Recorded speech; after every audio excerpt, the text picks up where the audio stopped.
बालकों, तुमने राजाओं और वीरों की कहानियां बहुत सुनी होंगी, लेकिन किसी कुत्ते की जीवन कथा शायद ही सुनी हो। कुत्तों के जीवन में ऐसी बात ही कौन सी होती है जो सुनाई जा सके। न वह देवों से लड़ता है, न परियों के देश में जाता है, न बड़ी बड़ी लड़ाइयां जीतता है।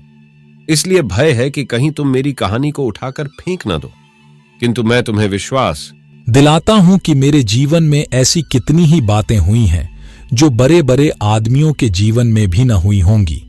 इसीलिए मैं आज अपनी कथा सुनाने बैठा हूं। जिस तरह तुम कुत्तों को दुत्कार दिया करते हो, उसी भांति मेरी इस कथा को ठुकरा न देना। इसमें तुम्हें कितनी ही बातें मिलेंगी और अच्छी बातें जहां मिलें तुरंत ले लेनी चाहिए। जब मेरा जन्म हुआ तो मेरी आंखें और कान बंद थे, इसीलिए नहीं कह सकता कि बाजे गाजे बजे या नहीं, गाना बजाना हुआ या नहीं। मुझे तो कुछ सुनाई नहीं दिया। हां, जिस बिछावन पर मैं लेटा था वह रुई की भांति नर्म था। सर्दी जरा भी न लगती थी।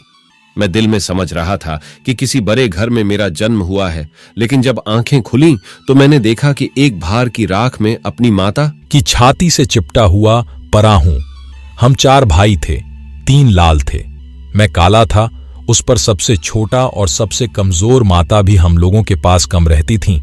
उन्हें खाने की टोह में इधर उधर दौड़ना पड़ता था। वह रात रात भर जागकर गांव की रक्षा करती थीं। क्या मजाल कि कोई अनजान आदमी गांव में कदम रख सके।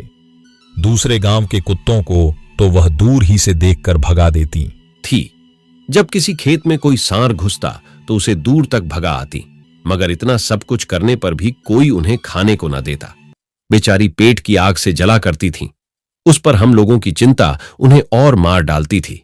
इसीलिए जब भूख सताती तो कभी कभी वह चोरी से घरों में घुस जाती और खाने की जो चीज मिल जाती लेकर निकल भागती।